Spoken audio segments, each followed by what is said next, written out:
Yes, Owen Farrell on the bench for the British and Irish Lions' final tour match before the Test series against Australia gets underway. His fourth tour, quite extraordinary. Delighted to say we're now joined by a man who toured with Owen Farrell when the Lions won in Australia back in 2013. The captain of that series, of course, Sam Warburton. Let's start by talking about Owen Farrell. I find some of the talk that this is sort of nepotism ridiculous, because here's a man with over 100 caps for his country who's a born leader. It's a no-brainer bring a man like that into the squad, to have a character like that in the environment. Yeah, I mean, when you look at the Lions squad now, the way the makeup of it, 4 years ago, there was like no fans, so a lot of those players didn't experience, and it was a losing tour. Those players didn't experience what a Lions tour is really about. You go back then another 4 years to 2017. There's only I think 3 players on this current tour who was on that tour, so it's a very inexperienced group who haven't experienced what Lions is about. I understand where people are coming from, because Owen hasn't played international rugby for a couple of years.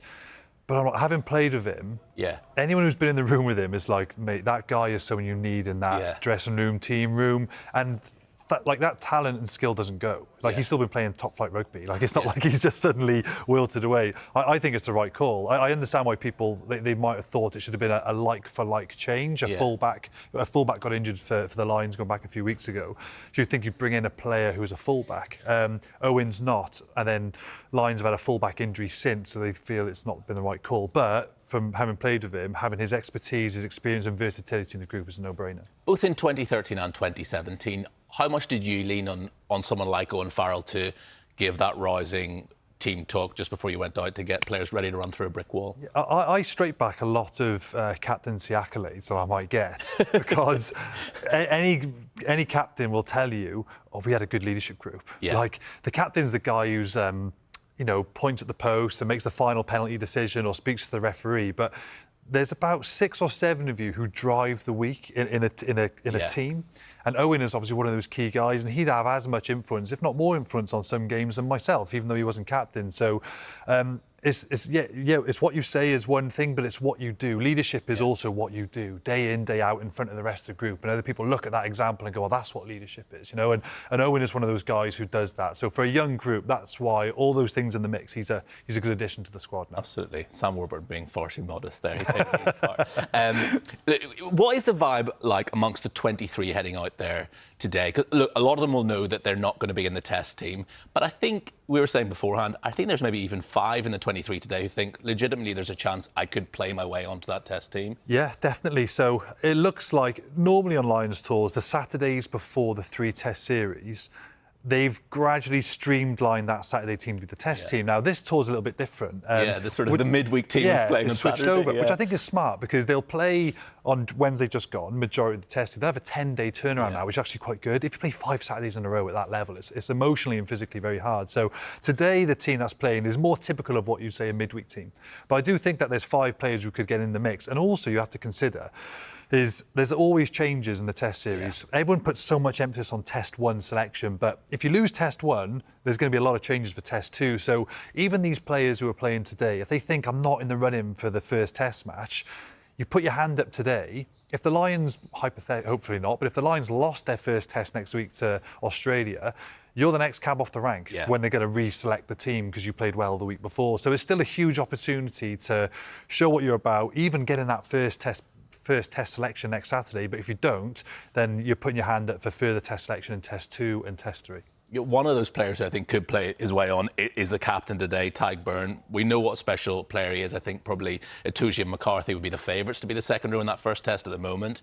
Has Tadhg reached the levels you would expect of him so far in this tour? I think he'd say himself he's probably played better rugby. He hasn't played poorly by any stretch of imagination. He's done reasonably well. But I think Ollie Chesham is coming at number 6 as well. And it looks like the Lions are going to lean towards, in your back row, you can either do have a couple of sort of 7s, which are like your sort of poachers on the floor, or you can have like a tall line-out athlete kind of guy. It looks like they're going to go for the big, tall number 6 as well. So I think Beirne might have a shout of even trying to force his way in somewhere in the series at number 6 rather than second row. I think at second row, it's quite crude, this analogy, but like you've got to be like 115 to 120 kilo, I think, to play international second row. Beirne's probably around that 110 to 115 kilogram mark, so he probably lends himself to be more of a 6. So I think he's probably in a shootout with Ollie Chesham, who's the front runner at number 6, but he's got that versatility.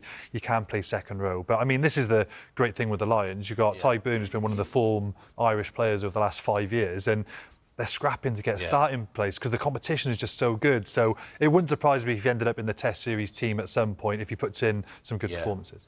And if you go with a Chesham or Beirne, it gives you an option of a 6-2 split in the bench as well, which could prove vital, couldn't it? Look, one of the big question marks is at fullback. As you said, Elliot Daly, unfortunately, his tour was cut short. Blair Kinghorn arrives late, having played in the top 14 final, then goes off with the injury, last weekend.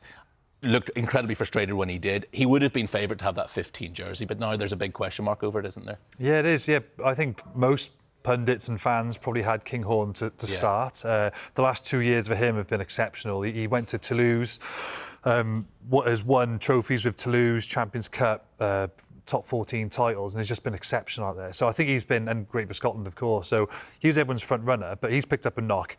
It sounds like he's going to struggle to be in that first Test selection, but Keenan has been a proven top 15 for Ireland, so he's probably going to have that 15 shirt at the moment as things stand. But then my concern would be, what if Hugo Keenan goes down and Kinghorn struggles to come back from injury? Like, Keenan's playing today. So if Keenan goes down today... Hugo Keenan hasn't looked his best so far either, hasn't he? He hasn't produced his best stuff. He was injured, so he missed the final for Leinster, the league final. Then when he was due to play on the Lions tour, he was ill. So he's had a bit of a tricky start to the tour. So I think the Lions are desperate for him to play today, put in a good performance, and then they'll be okay at 15. If he picks up a knock today, then it's going to be interesting. And then that 15 shirt could be open for someone like a Marcus Smith for that first Test. Or maybe they might do some shuffling around. So I think they'll be keeping their fingers crossed that Keenan stays fixed. He's the only out-and-out 15 that's left in the squad. Right, Sam, on to your area of expertise. The Lions have had trouble at the breakdown so far in this tour, and you've spoken about the sort of idea of maybe having 2 sevens in your pack. But what has been the problem? What do they need to do to fix that? A couple of things. I'm not sure if it's a system thing for the Lions, but I guess we'll see as the series goes on. When it comes to the breakdown, there's obviously breakdown in attack, and then there's the breakdown in defence, so how you defend. Now, the Lions haven't been... One defensive system or tactic that some teams have is when you're defending, you go really hard at the ball to slow it down, which means then your defence can set and then it's much easier to defend. Some teams actually don't like to compete as much on the floor, but just have a full line. So you can fill the field with players rather than dedicating them into the ruck. Now, teams have been doing that against the Lions. They've been putting players in at the ruck, and the Lions have found it really hard to get continuity. Lions haven't been doing that. They haven't been competing on the ball a heck of a lot. Other teams have been competing way more. So I think maybe that's a defensive tactic. They're like, look, we don't want to chase the ball too much on the floor. We want the full defensive line, which is fine. But in attack, the line's getting turned over a lot. That's a system thing. That's a mentality, because if you put in a couple of number sevens, you might hit 30 rucks a game.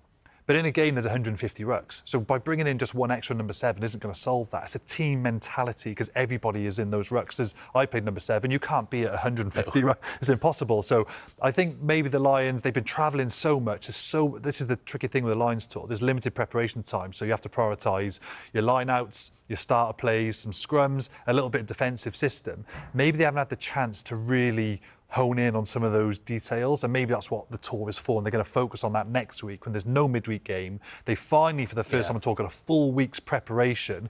I imagine they'll probably hone in on some of those more intricate parts of the game. So I think it will be fixed and it'll be okay, but it's much more of a team responsibility than one or two players. You talk about limited preparation time. This side that they're facing today is an invitational Australia-New Zealand 15, a revival of a team that actually last played the Lions tour down there in 89.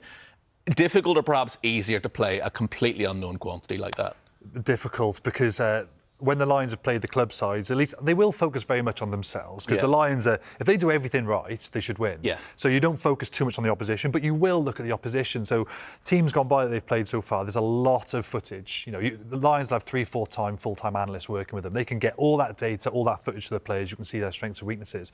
This team is like playing a Barbarians. It's effectively a Barbarians team. So you've got no evidence on what they're gonna do. So you have to focus on yourself. But when you look at the lineup for them as well, they've got some athletes and some excellent rugby players. Like some really gifted guys who've come from that corner of the world in Australia and New Zealand. So I think this could actually be, outside Argentina, that was the first game on tour, the toughest game. I think this is going to be the second toughest game on tour for the Lions. So? Yeah, I just think they'll throw caution to the wind. They've got phenomenal athletes, and they're really hard to prepare for. So I think this is going to be quite a tough game for the Lions. What do you want to see from this performance today? Because as you said, we're probably looking more at the performance against the Brumbies, because that's likely to be the test team. But what do you want to see today? Maybe players put their hands up? That's exactly it. I think if the Lions lost this game, because it's looking more, no disrespect to the players, less like a test team than what played on Wednesday.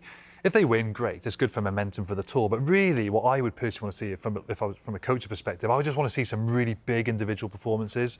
Certain players that I just want them just to put their hand up, showcase their world class. You think, oh, great, they're in form, we can rely on them for a test series. So for me, yeah, winning's good, but it's much more about some of the individual players you want to play well, playing really well. Yeah. You know, there's still some top class players there, like a Duan van der Merwe, Mac Hansen, Keenan, Jack Morgan. I think a lot of these guys, Tui Pelotu, Hugh Jones, these guys could all be test starters. So I think Josh van der Fleer in the bench. Van der Fleer, former World Player of the Year. If those 8 guys have monster games, then as coaching group, you're like, oh, brilliant. You know, we've got some good guys in form to pick from.